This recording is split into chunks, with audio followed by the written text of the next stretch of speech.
Hello and welcome back to the video series that I'm doing for Mediumship Development class, which is normally held at the Spiritualist Church of Revelation in Monrovia, California. My name is Russell Chan and I am one of their student mediums who is working towards his certification as a certified medium with the National Spiritualist Association of Churches, or NSAC. Today's topic is a two-parter, and it's going to be on doing mediumship over the telephone. That's right. So the first part is going to be covering how it's practical, how it's not practical to do this, and why it can be done, and how effective it can be. In the second part, I will be discussing in another video how to go about doing it and some practical advice.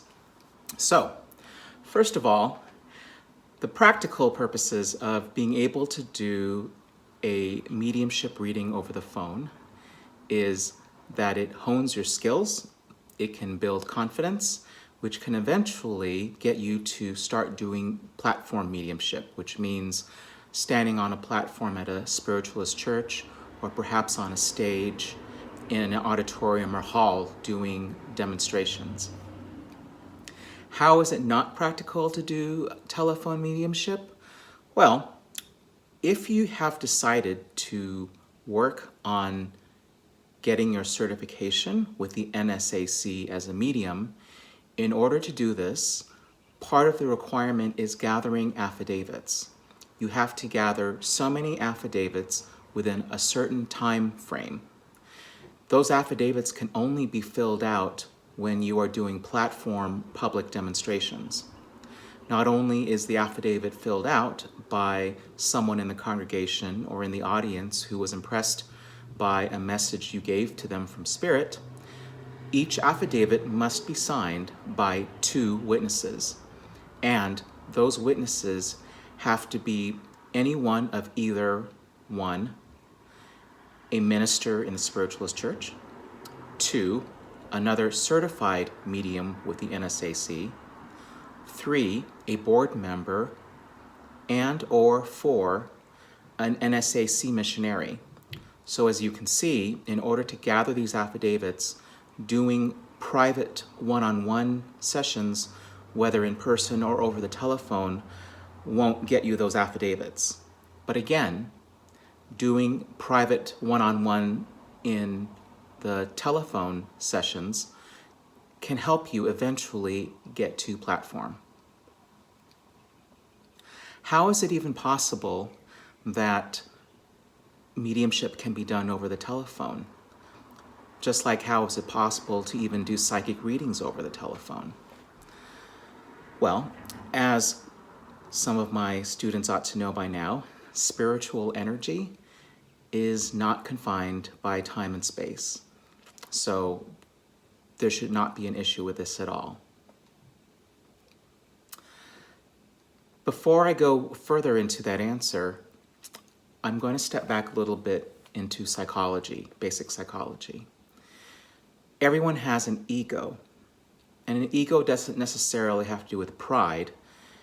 The ego is a part of us that wants to be right. And the reason it wants to be right is because it wants to be approved, it wants to be loved, it wants to be accepted. So the ego will do what it can in order to be right. Now, the subconscious mind is there to help protect the ego and to defend it. Due to ego problems, this is why a lot of mediums have unfortunately given spiritualism a bad name, because in their effort to want to be right and to be approved, they resorted to fraudulent activity in order to fake their readings so that they can appear to be right and therefore gain either money or applause. This is how ego can negatively affect mediumship.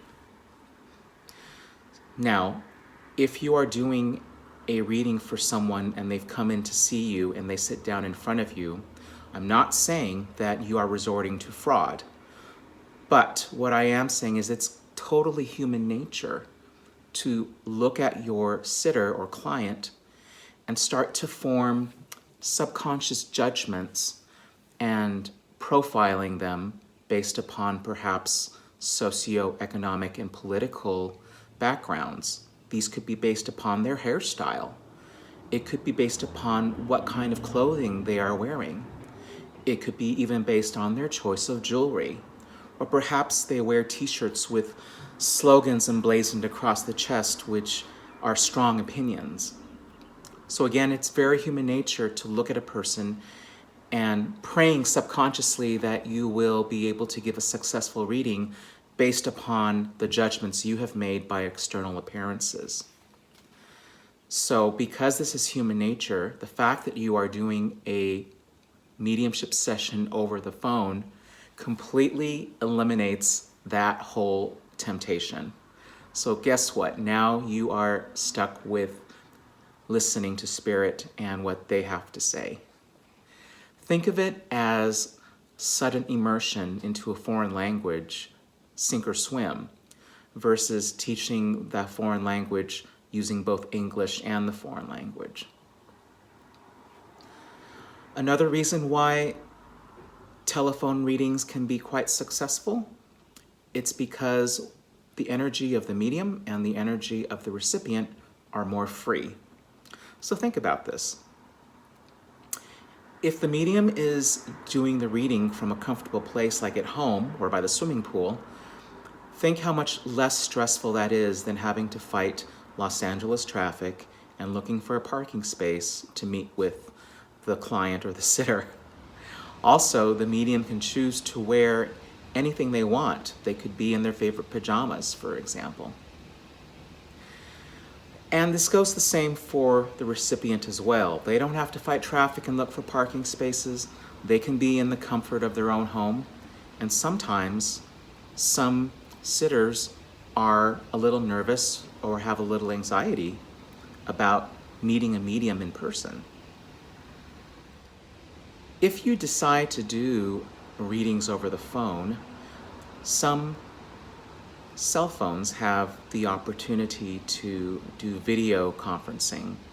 If you decide to do a video call with your sitter, again, I would highly recommend not focusing on their body language or facial expressions, because again, this can lead to subconscious profiling and phishing, which you don't want to do.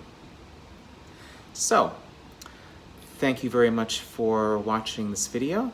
It is my hope that we will one day be able to meet again in person back at the church.